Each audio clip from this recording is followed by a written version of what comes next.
Ladies and gentlemen, hello, and you are watching TTV News from Tây Ninh radio and television station. And now we come into details.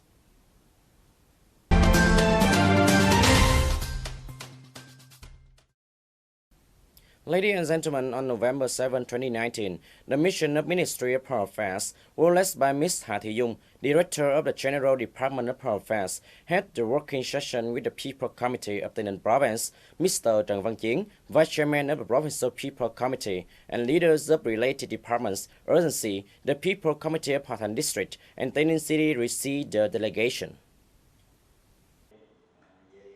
At the meeting, leaders of the Department of Agriculture and Rural Development reported on the direction, management, and implementation of the National Target Program in 2019.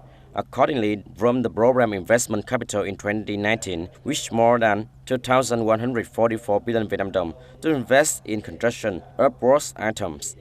As a result, up to October 2019, 36 per 80 communes in the province were recognized to meet the new rural standard, accounting for 45% of the communes in the province. By the end of 2019, the Ninh province tried to have 6 more communes meeting the new rural standards, bringing the total number of new rural communes to 42, accounting for 52.5% of the whole province. With the National Target Program on Sustainable Poverty Reduction, Tây Ninh has effectively implemented poverty reduction policies, such as caring for the poor on the occasion of holidays and Tet, with tens of thousands of gifts, supporting electricity for the poor and near-poor households. The province has also created conditions for over 1,700 tons of poor households and policy beneficiaries to receive referential credit loans with a capital of more than 49 billion Vietnam dong. In addition, hundreds of poor and near-poor households are supported with housings. The localities are implementing 25 projects, including 16 projects to support production development, livelihood, diversification for communes under Program 135, and 9 projects to support production development and diversification, chemical livelihood for communes outside of Program 135.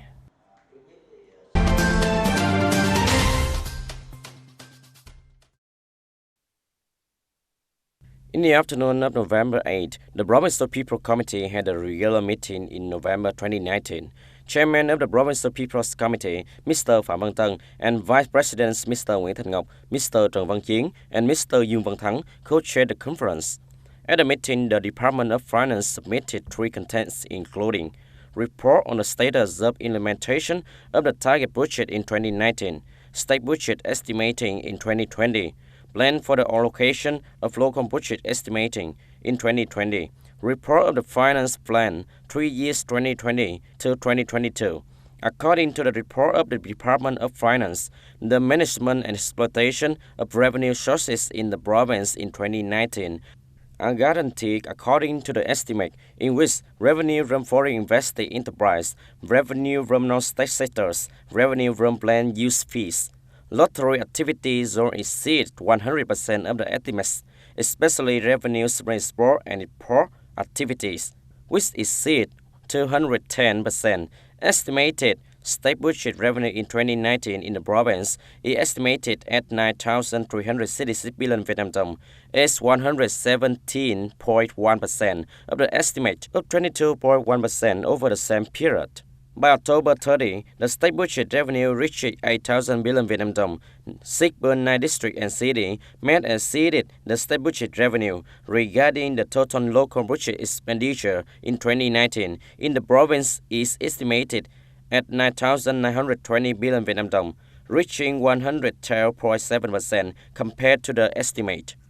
Regarding the local budget expenditure allocation in 2020, it is estimated at about 10,823 billion Vietnam dong, of which the provincial budget expenditure estimate is over 6,464 billion Vietnam dong. District and commune budget expenditure is over 4,373 billion Vietnam dong, striving to achieve total state budget of 9,650 billion Vietnam dong. At the meeting, the Department of Natural Resources and Environment presented the plan of land price list applicable to province in the period of 2020-2024. The Provincial Inspectorate reported the prevention of corruption in 2019 and the mission elections in 2020. Continue to review, direct, and celebrate the investigation, prosecution, and adjudication of corruption cases, strictly and promptly handle responsibility of those who lead to corruption. In the morning of November 8th, the Steering Committee for Implementing Breakthrough Solutions for Socio-Economic Development of the province held a meeting to evaluate the results of implementation in September and October and propose direction, tasks for November and December of 2019. Mr. Phạm Văn Tân, Deputy Secretary of the Provincial Party Committee, Chairman of the Provincial People Committee, Deputy Head of the Steering Committee, chaired the conference. Mr. Phạm Văn Tân, Chairman of the Provincial People Committee, had a general direction that it is necessary to consolidate and refine the rules to implement breakthrough solutions. The Steering Committee amend and supplement the working relations of the groups, define key tasks and orientation for 2020 and the period 2020-2025. For the socio-economic infrastructure groups, it is necessary to soon start the broad clearance step to implement the Ho Chi Minh City Mộc-Bài Highways Planet. Besides, promoting steps to implement Gò Dầu Samad Expressway, Phase 1 is Gò Dầu Tây Ninh City before 2030.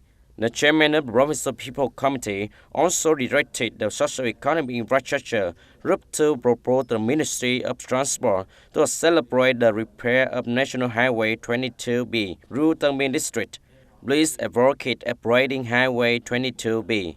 For the agricultural group, in the coming months, it is necessary to review the investment policy for agriculture to see what has been done, how difficult, from which direction to handle. The agriculture group also needs to coordinate the supply of raw materials well, taking the Tani food factory as the center.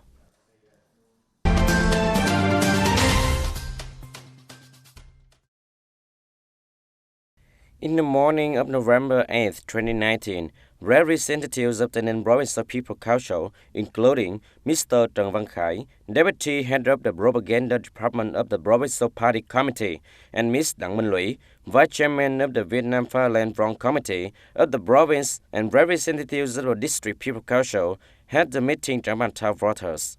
On this occasion, Trảng Bàng Town voters addresses their frustration at the blatant encroachment of public land, occupying the common walkway of the one household in the area of Gia Tree Temple, belonging to the Sikh group of Gia Huỳnh Quarter. Voters in Lộc An neighborhood proposed that the government should pay attention to and invest in expanding the road from the bank to Hai Châu Cross Road to arrest a frequent occurrence and fatal traffic accident due to heavy traffic, but the road is narrow. Voters also recommend that the network operator and enterprise operating in the area after the construction of the network lines and billboards must clean, neat and airy to avoid losing the beauty.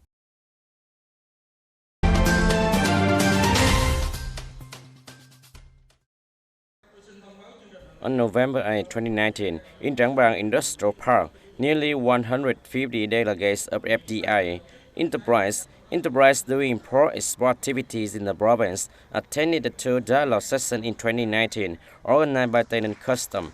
At this dialogue, businesses were introduced to the content of Decree 52, Decree 23, the CB of the Prime Minister, and the circulars number 28/62 of the Ministry of Finance related to the implementation one-stop and one-stop mechanism with imported goods in the field of applied steel products, rice, and tobacco products.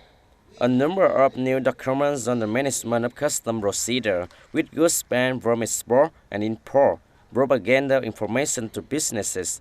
According to Mr. Nguyễn Văn Bổng, Deputy Director of the Tây Ninh Custom Department, these are important policies toward implement the administrative procedure reform, which will contribute to ensure the legality, improve work efficiency, transparency of the process, eliminating the inadequacy and overlaps that cause difficulties to organization, individuals, and import and export business community. Ladies and gentlemen, in recent days, at some school sites in the city of Tây Ninh City, there is a beautiful image in front of the school gate, which is highly welcomed by the community, which is the parents' arrangement of the car in order the hiding place to put and pick up pupils. At the end of the school day, parents automatically arrange their cars neatly into size of the line at the front of the school gate, creating the spacious and narrow way for them to leave school. This also helps parents to conveniently pick them up. Because of that convenience, most of the parents agree and follow the school policy, since there was no more car park in front of the school gate, cars running into the schoolyard, causing disorder, affecting traffic safety area school gate. To accomplish that, Ms. Phan Thị Truyền, principal of the school, said when the City Department of Education and Training entrusted to rectify the situation of traffic order and safety, the school naturally advocated for students and parents to respond. After near 1 week of implementation, the school is very excited to see that parents agree. Thanks to that, traffic order and safety in front of the school gate regularly goes in order, expressing the beauty of traffic culture. Ladies and gentlemen, that's all for today TTV News. Thank you for being with us and goodbye for now.